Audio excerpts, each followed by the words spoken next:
প্রিয় দর্শক, সাজ্জাদ কাদেরের প্রীতি এবং শুভেচ্ছা নিন। এই মুহূর্তে আপনাদের সামনে কথা বলতে এসেছি হাসনাত আবদুল্লাহর গণমাধ্যমকে হুমকি, এই প্রসঙ্গটা নিয়ে কথা বলবো।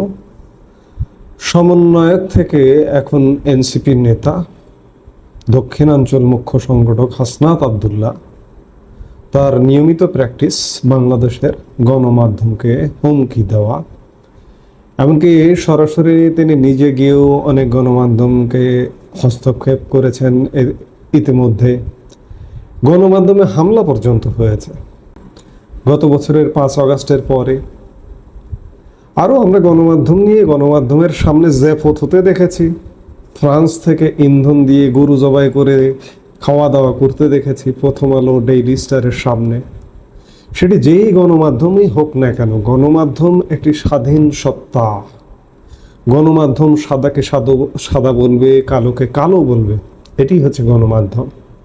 আজকে গত 11 মাস যাবৎ গণমাধ্যমের উপর এমন হুমকি তৈরি করা হয়েছে, এমন থ্রেট তৈরি করা হয়েছে, যার কারণে গণমাধ্যম অনেক কিছু আজকাল দেখেও দেখে না, শুনেও শোনে না, বলতে চেয়েও বলতে পারে না। গণমাধ্যমের কণ্ঠ রোধ করা হচ্ছে। আর এই কণ্ঠ রোধ করার প্রধান নায়ক সমন্বয়ক হাসনাত আবদুল্লাহ। এরই ধারাবাহিকতায় তিনি গতকালকেও বাংলাদেশের একটি গণমাধ্যমের উদ্দেশ্যে বসুন্ধরা মিডিয়া গ্রুপকে, ইস্ট ওয়েস্ট মিডিয়া গ্রুপকে হুমকি দিয়েছেন। সাংবাদিকদের উদ্দেশ্যে হুমকি দিয়েছেন জাতীয় নাগরিক পার্টির দক্ষিণাঞ্চলের মুখ্য সংগঠক ও জুলাই আন্দোলনের সমন্বয়ক হাসনাত আবদুল্লাহ।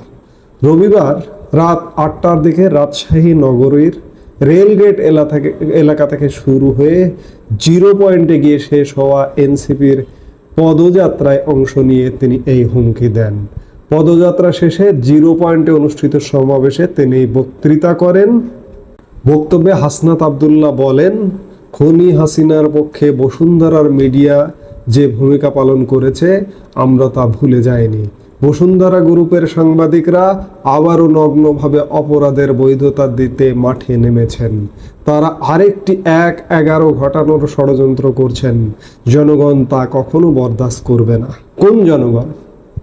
জনগণ জনগণ জনগণ সব জায়গায় বলা হয়। জনগণ আছে? এই সমন্বয়কদের পিছনে জনগণ আছে? এনসিপির পিছনে জনগণ আছে? একের পর গণমাধ্যম, বাংলাদেশে কোনো গণমাধ্যম নেই এই মুহূর্তে। বাংলাদেশে গণমাধ্যম যেটি আছে, যেটি দেখা যায়, যে পত্রিকায় সংবাদ প্রচারিত হয়, টেলিভিশনে নিউজ প্রচারিত হয়, এগুলো সব নিয়ন্ত্রিত। ভেতরে নানা ঘটনা ঘটছে, এই দেশটাকে ধ্বংস করে দেওয়ার নানা রকম ষড়যন্ত্র হচ্ছে, কিন্তু সেগুলো প্রকাশিত হয় না। বাংলাদেশের মানুষের একমাত্র ভরসাস্থল এখন নিউ মিডিয়া, সোশ্যাল মিডিয়া আর বিদেশি মিডিয়া, ভারতীয় গণমাধ্যম। ভারতীয় গণমাধ্যমের সংবাদকে বলা হয় গুজব। আজকে যদি ভারতীয় গণমাধ্যম না থাকতো তাহলে অনেক কিছু বাংলাদেশের মানুষ জানতে পারতো না। ভারতীয় গণমাধ্যম আমাদেরকে অনেক কিছু জানাচ্ছে, অনেক চোখ খুলে দিচ্ছে আমাদের। সেই জায়গায় বাংলাদেশের গণমাধ্যমকে অন্ধ করে রাখা হয়েছে। গণমাধ্যম এভাবে থাকার কথা না। গণমাধ্যমের শক্তি একটা অপরিসীম শক্তি। আজকে গণমাধ্যম কথা বলতে পারছে না বলে ছটপট করে ভেতরে ভেতরে ডুকরে কাঁদছে। গণমাধ্যমের কান্না শুনতে পান? শুনতে পাই। গণমাধ্যম কথা বলতে পারে না।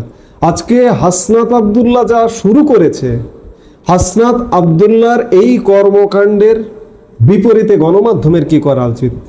বাংলাদেশের সব গণমাধ্যম শাটডাউন করা উচিত, অন্ততপক্ষে অনির্দিষ্টকালের জন্য, কয়েকদিনের জন্য, যতক্ষণ না পর্যন্ত এই হাসনাত আবদুল্লাহর দমন না হয়। বাংলাদেশের রাষ্ট্র ব্যবস্থাটা এমন হয়ে গেছে যে রাষ্ট্র গণমাধ্যমেরও নিরাপত্তা দিতে পারে না। আজকে গণমাধ্যম নিরাপত্তাহীন, গণমাধ্যম কর্মীরা নিরাপত্তাহীন। অসংখ্য গণমাধ্যম কর্মী এই মুহূর্তে বাংলাদেশের জেলে বন্দী আছে। পৃথিবীর ইতিহাসে এমনটা কোথাও হয়েছে কিনা আমরা জানি না। বাংলাদেশের ইতিহাসে তো 9 ফ্যাসিস্ট বলা হয়। 16 বছরের আওয়ামী লীগ সরকারকে ফ্যাসিস্ট বলা হয়।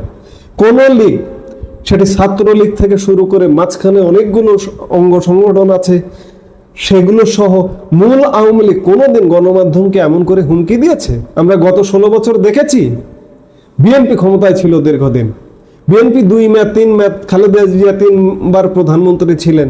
আমরা কি বিএনপির পক্ষ থেকে হুমকি দিতে দেখেছি? এরশাদের জাতীয় পার্টি ক্ষমতায় ছিল, আমরা কি জাতীয় পার্টিকে এমন হুমকি দিতে দেখেছি? দেখিনি। আজকে আমরা কোন বাংলাদেশে উপনীত হয়েছি একবার চিন্তা করুন। এগুলোর অবসান হতে হবে এবং গণমাধ্যমকে এগিয়ে আসতে হবে, সব গণমাধ্যমকে এগিয়ে আসতে হবে, এদের বিরুদ্ধে বিদ্রোহ ঘোষণা করতে হবে। নইলে বাংলাদেশ আর বাংলাদেশ থাকবে না। একই সাথে বাংলাদেশের আপামর জনসাধারণ সর্বস্তরের মানুষকে জাগতে হবে। আজকে বাংলাদেশকে দেখছেন, বাংলাদেশ কোথায় গেছে। একজন বিবেকবান মানুষ দল মতের ঊর্ধ্বে উঠে ভাবতে হবে। দল আজকে এদের বিরুদ্ধে কথা বলবেন, আপনাকে বানিয়ে দিবে আওয়ামী লীগ, আওয়ামী লীগের দোসর, ফাঁসিবাদের দোসর।